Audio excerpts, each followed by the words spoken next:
Well, hello, everyone. Welcome back. I'm Sandy Rosenthal, host of Beat the Big Guys podcast, and I have a wonderful guest with us today. In fact, my guest has a cat with her too. So her name is Ms. Pennie Opal Plant. How are you today, Pennie? Oh, I'm doing really well, Sandy. Thank you so much for inviting me to your program. You're Yeah, I'm welcome. very happy to be here. What's your cat's name?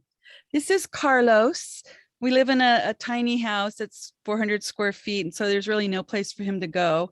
And I've been working in my office area, and so he's like really happy to be with mom Oh, right well, now. Yeah, Carlos is absolutely welcome to join us. thank you. Yeah, we all need a furry friend nearby. So let me introduce everyone to Ms. Plant. Some of you out there may not be familiar with her work. Since 1981, Pennie Opal Plant, Yaqui, undocumented Cherokee, and Choctaw has focused on ensuring that the sacred system of life continues in a manner that is safe, sustainable, and healthy. Pennie began by working on nuclear issues. Pennie began by working on nuclear issues, including uranium mining, nuclear energy, and weapons. She is one of the co-founders of Idle No More San Francisco Bay, a co-founder of Movement Rights, an original signatory on the Indigenous Women of the Americas Defending Mother Earth Treaty, and founder of the Society of Fearless Grandmothers.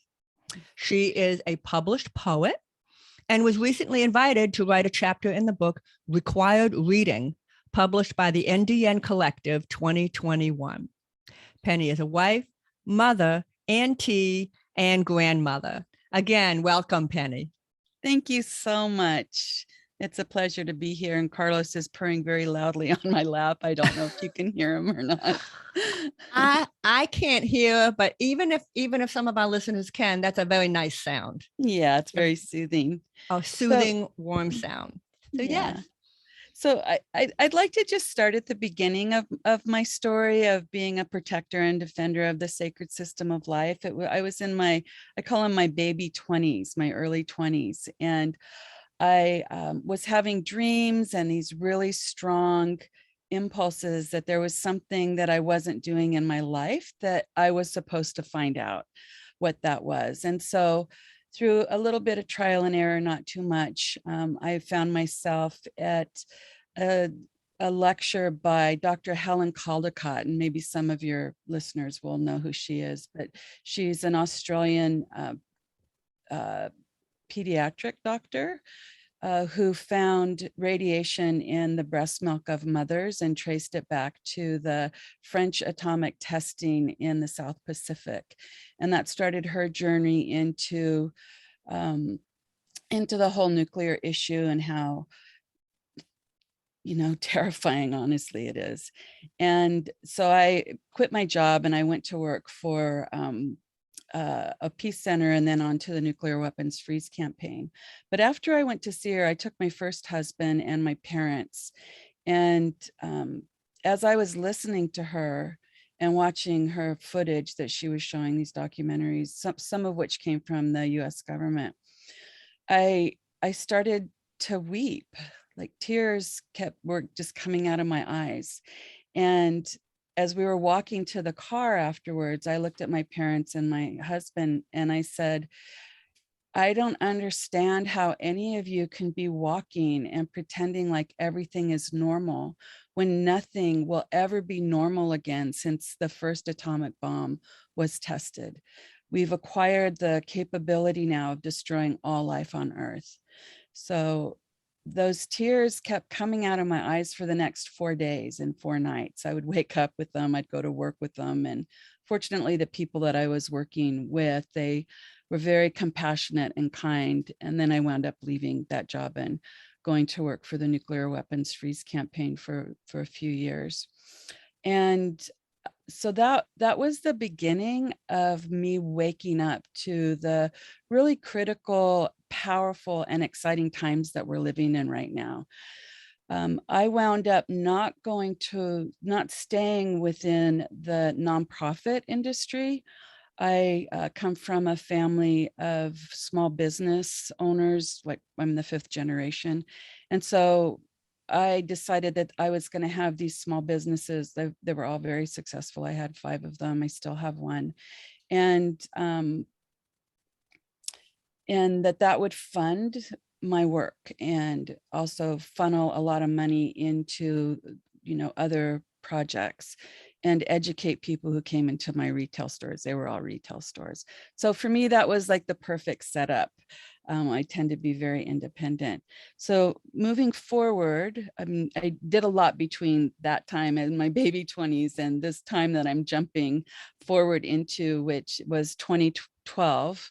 And that was the year that Idle No More started. And a lot of people maybe paid a little bit attention to it when it first started, but Indigenous people around the world paid a lot of attention because it was started by 3 First Nations women up in Canada and one woman who refers to herself as of settler descent.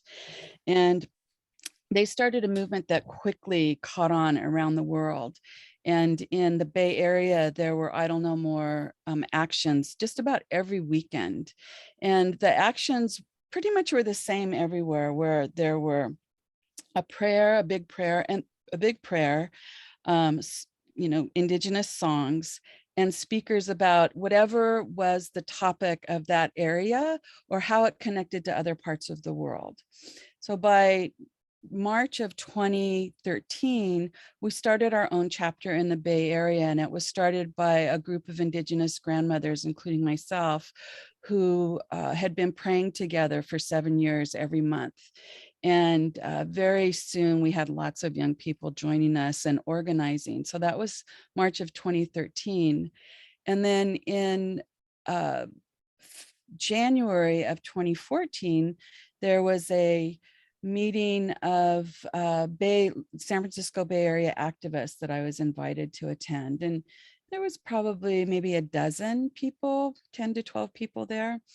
And we were going around the room talking and sharing with what we thought might be a good action for that year that we could all work on together. And when it came around to me, this idea came out that hadn't really gone through my own mind. So I look at that as coming from another source, which has happened a lot in my lifetime. And it was the refinery corridor healing walks. So a lot of people don't realize there are 5 oil refineries along the Northeast San Francisco Bay. And there was an explosion at one of them recently. it was 2012. Oh, okay. There was a huge explosion that sent 15,000 people to the hospital that I saw from my home. I grew up there, and it was horrifying. It sent 15,000 people to the hospital, primarily people of color. So that was August 6, 2012. That was the day that the US bombed Hiroshima. So it's a very odd little coincidence. And then Idle No More started in November of that year. I mean, yeah, in Canada, and quickly went around the world. And then our chapter started in March of that year. And then this idea for the refinery corridor healing walks came out in January of 2014. And so the plan was to walk in prayer from one refinery to another over a period of 4 months for 4 years. So it wasn't an insignificant walk. So they were from about 7 miles to 13 miles long each walk. And one of Idle No More's basic premises is that we have no human enemy. Our enemies are the thought forms that created separation, colonization, and capitalism. And so that was the feeling that we included in our walks. It wasn't until later that I found out that most of those other young activists in that meeting in January of 2014, thought that it was going to be a logistical nightmare and it wouldn't work. But we did it, and they were amazing. 350.org heard about them, and they offered to fund any guests that we wanted to have attend.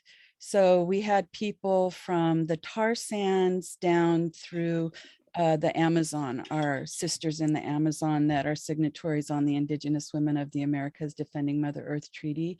Cherie Foyntland and Jaden were there for one walk. Incredible women from Alaska came to walk with us. And so it was an opportunity to connect these refinery communities that had not been connected before, to stop at every single toxic site along the way and pray and educate. And before every walk, we would have these art parties organized and assisted by David Solnit, who's an amazing artivist. And he was one of the movers and shakers for the WTO action up in Seattle. And our messaging was really clear. It was what we were for and what we still are for: clean water, clean air, clean soil, and a vibrantly healthy future for everyone forever. And so we had these big, giant, flappy flags with this messaging on them, smaller flags with art on them. And at the end of each walk, a mile before the end, we would invite people to start imagining what kind of world they really wanted to live in. What would that look like? Where would the energy come from? Where would the food come from? What water source is safe, and how would they be able to utilize that? If homes were built in the way that suited the climate that they lived in, or the climate that was changing, that was coming, what would that look like? And what kind of education we'd have for children who that suited the way the world is moving right now. And the future that pretty much at this point we know is going to be very different from anything that I've enjoyed in my lifetime. And so at the end, after a prayer and after a meal, we invited people to draw or write on 11 by 11 inch muslin what their imaginings were. And then those were sewn into quilts, and we have about 16 quilts that are made with that. It's beautiful, beautiful messaging. We never pulled permits. I have never pulled a permit for anything in my life. All the actions, everything I've organized, I've never pulled a permit. I'm usually the police liaison, and I'm a nonviolent direct action trainer. And they were powerful. They were really powerful. We even had refinery workers joining us, because we prayed for the refinery workers at the gates of every single refinery. And because we have no enemy, and because we're standing for what we're for, and because we also understand that it's going to take all of us, even our human relatives that are very reluctant to take a good look at what's happening right now and where climate and the world is heading. They're not our enemies. They're just people that haven't become aware yet of the critical time that we live in. That is just beautiful. There were so many things you've discussed that I love to go back and talk about a little more. I almost don't know where to begin, but I think I'm going to start with that final one that you just mentioned, which is so enormously important. And it's also what stops people from taking on problems in their own communities. And it's that feeling that a person might be mad at them, or that they don't want to hurt somebody's feelings, or this idea that by fixing problems in your community that you're against other people, and you're not, right? That's right. It's not about the people, and it isn't about Pennie Opal plant, right? That's right. And that, to me, I didn't figure that out, Pennie, for years and years after I began my activist work. And I really wish someone had told me that right from the beginning, because it almost stopped me from getting into my work, letting the world know that it was the Army Corps of Engineers that flooded New Orleans and killed 1,500 people. It wasn't a Mother Nature, it was people. I mean, it was engineering mistakes. Okay. So, but not to talk about my work, but too often people say, well, I know someone who works from I might have said to myself, well, I know someone, a relative of mine works for the Army Corps of Engineers, and that relative might be angry with me. You can't let that stop you, because it isn't about the people. It's about the issue. It's about the work that you're doing. And once you've recognized that, it takes this huge burden off your shoulders. Would you repeat for us, please, Pennie, one more time? You said there are no human enemies. And then you went on to say what it is, thought processes. What was it exactly that So you we said? have no human enemies. Our enemies are the thought processes that led to separation, colonization, and capitalism. Okay. Yeah, very simple. Very I think simple, the other thing but that powerful. Yes, that made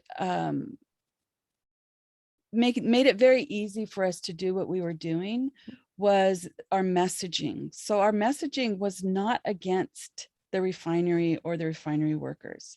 It wasn't even against the fossil fuel industry. Our messaging was, we stand for clean air, clean water, clean soil, and a vibrantly healthy future for all beings, which is, who can argue with that? I mean, there's no arguing with that. Even the imagining the person that is diametrically opposed to my understanding is not going to be against clean air, clean water, and clean soil. I mean, it's just the simplest messaging that is so powerful. And I mean, we had over 1,100 people walking with us, over the 4 years. So in the beginning, we had, and walking through refinery towns is intense. So in the beginning, there were some people who were angry with us, but we just kept praying and kept walking. We also collected water at the beginning of each walk in a bucket that was prayed with for the whole walk. And so in the very beginning of the walks, we had 2 sacred staffs, and the older women and anyone who wanted to be in prayer we were all at the front of the walks. So it was quiet there, and people had to learn how to be quiet, which is there's so much distraction in US culture that it's difficult for most people to be quiet for long periods of time. So anyway, they were blocks long, the walks. And at the end, before on the walks, we encouraged everyone to walk and pray with the water, with this bucket of water. And at the end, we had a prayers where we would rejoin the waters back to the bay or the delta. And one year we had, when we gathered the water, we had a little fish that came with the water. And so, in my mind, I'm thinking, wow, this fish is going to have so many amazing stories to tell. These like big giant beings came and picked me up, and they prayed on me, and they, talked to me, and then they let me go so I could tell you that they're human beings that are doing their best to try to, make sure that we all survive and that our water becomes clean again. Anyway, this is a whole little story. That would make a fantastic children's book. Yeah, I might do that at some point. I think you should. Yeah, thank you. I think you should. Yeah. And I just love that story. So this is all so powerful and important. I'm going to touch on something else. It was one of the last things you said when you reached the end of your journey. You started asking questions, how should a sustainable house be built? How should sustainable, what are sustainable foods that we can be eating? And I'm going to, I think you raised a very good point. These are great questions to ask. This is because when you're out there trying to do great changes, I'm going to warn our listeners that people will come up to you and make grand assumptions of what your mission is, just outsized, put ridiculous assumptions of the work you're trying to accomplish. And it's good to know that you don't have to know all the answers. But you do need to be asking the right questions, and you can keep on asking those questions until you start getting good answers to those questions, and that will help you proceed in your work of solving big problems and beating the big guys in your community. How do you feel about that? I don't want to beat any big guys. I know that's the name of your show, but it's I mean, I understand the idea, but those big guys have to go along with us at some point too. And I think that one of these big unnamed guys, these unnamed guys, they don't really have names because they aren't really individuals. It's just a conglomerate. But yeah, I think we're saying the same thing, different ways. Yeah, some of them do have names. I mean, I've been in meetings with fossil fuel executives and sit down next to them and talk to them, tell them who I am and shake their hand and ask them questions like, how do you see us moving forward to a safe future, given that the fossil fuel industry is going to have to transition? How do you see that happening? You know, like big, broad, open-ended questions are very, very good. Not questions that somebody could answer yes or no to, you know. And help them start to think about their own children and the future that they're creating for their own children. But to get back to envisioning, so one of the things that we don't really do, and just as a movement, and that the mainstream culture is more focused on a dystopian future than this beautiful future that I can see just right there. It's not, I mean, it really is. It's just right there. We can move into that. It's not going to be easy, but it's right there. And in all of the solutions are already here, you know, everything that we need to do that, it's already here. But what's missing in the movement is that imagining. Like, before anything is created, it's imagined. So every beautiful thing that we've done, that humanity has done over hundreds of thousands of years, it was first imagined. You know, like looking at that rock and seeing that it has a point on it. Well, what if I just chip this and chip that? Wow, that could be an arrowhead, you know, from that simple thing all the way to the microchip. Carlos is trying to play with the mic. It's all imagined. And so for us to move into that beautiful future, it's up to us to start imagining that. And given that we more than likely are going to be dealing with a climate that is over 1.5 degrees Celsius, like within the next 15 years or so, I mean, those are the latest projections, then it's vital that we start really looking at, okay, here's where I live. Now, what can I, looking at my community, what's important for me to know? Like, do we need an urban farm? And how do we do that? If it's going to be a lot hotter, or it's going to rain a lot more, or it's going to have big fires regularly, what kind of homes do we build in order to protect ourselves in that way? With water, like, where does our water come from?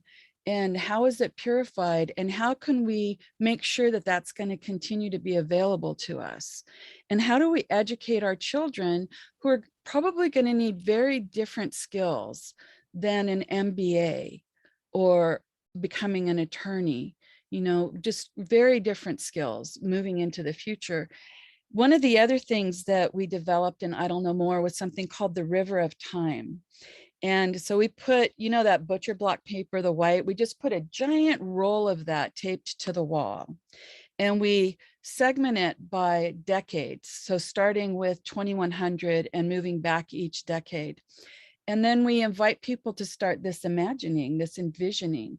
So starting with the year 2100, 2090 to 2100, like, what do we want that world to look like? And then moving backwards with how do we get there? And what's been fascinating is that it's the younger people under 30 that have a much easier time imagining that world that we can create, that we need to start laying the foundation for now. And I was the organization that I co-founded, Movement Rights, which works on the rights of nature with tribes, passing legislation and laws for tribes.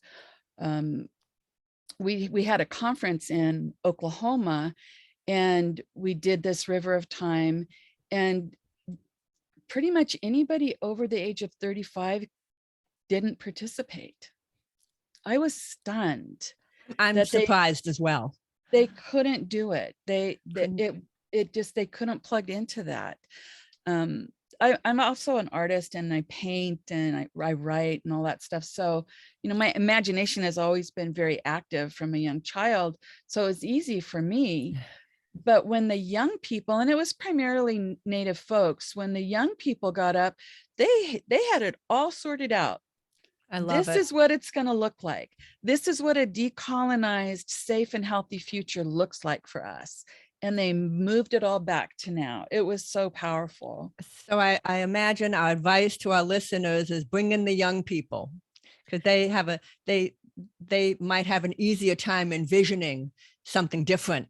And do it. I mean, and we don't own that process. Right. It's there for anyone to use, but it does take some time to imagine.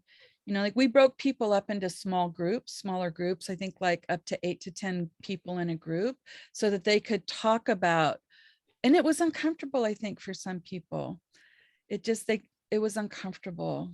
People get so used to being in this struggle world that it's difficult to imagine not being in this struggle world, even though traditionally for Native people before colonization, the hours spent doing anything that we would consider work today was about 4 hours. Yes, I totally agree. Now, there is something else you mentioned that I wanted to touch on.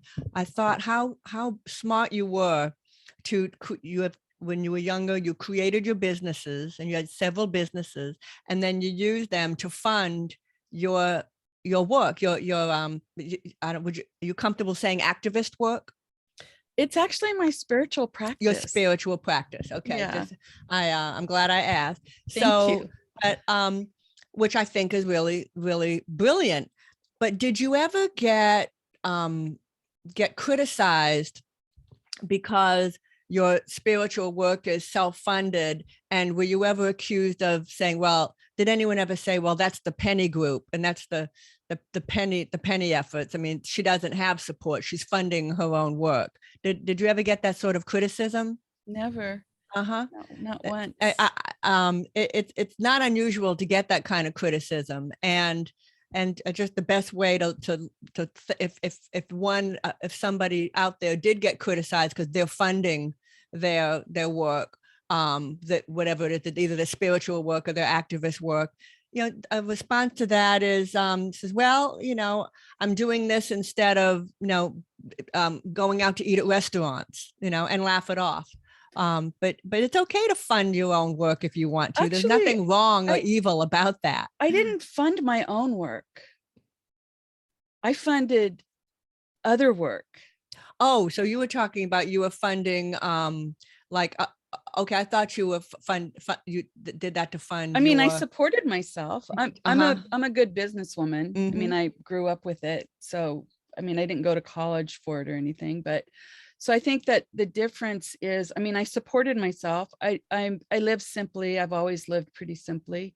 And well, for instance, when Katrina happened, the first thing I did was get in touch with the National Congress of American Indians and find out which tribe is the most impacted.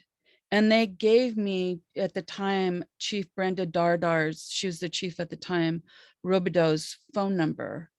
And because I knew that the community that I had created around the business that I had then would be happy to help support the tribe there. So I called her and I almost burst into tears on the phone with her because she said, Penny, let me call you right back because I'm driving around trying to find our elders. And she did call me back. I think it was later that evening. And I put a jar out.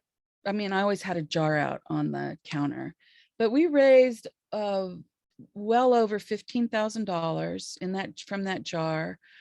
Sent, I don't know how many boxes of clothes, school supplies, whatever, you know, blankets. The women in the Bay Area made, I don't know how many beautiful quilts, handmade quilts that we sent.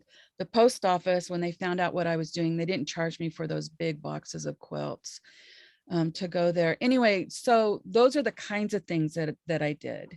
And what I've learned over a lifetime of doing those kinds of things is that, especially if it's some kind of crisis like that, that giving people an opportunity to help, they will step up. And I did that over and over and over again in 5 different businesses since 1984. Well, I think that's beautiful because it's when you wake up every day and ask, how can I be a better better neighbor, or, you know, a better community member, or a better sister, or if you ask questions like that and then respond to it, you'll be happier and richer in spirit. Absolutely. Mm-hmm. I agree. Yeah, I think for me, it's how do I become in alignment and do what I can for the greater good of all Exactly. beings. Yeah. Is there anything else that, since we're getting low on time, is there anything else that you feel that you would like to share with our listeners to empower them and to impacting their own communities? Yes. Cultivating fearlessness is very important. Like, for me, fear and love are the 2 sides of the same coin. So if someone's experiencing fear, they're not experiencing love, and vice versa.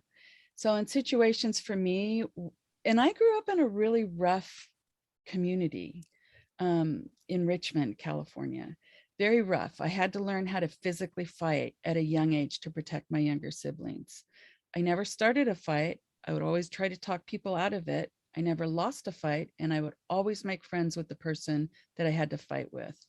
So I'm not saying this out of a sense of a goody two shoes person. My entrance into nonviolence was powerful, given where I was raised in my childhood. But this time is calling for us to be fearless.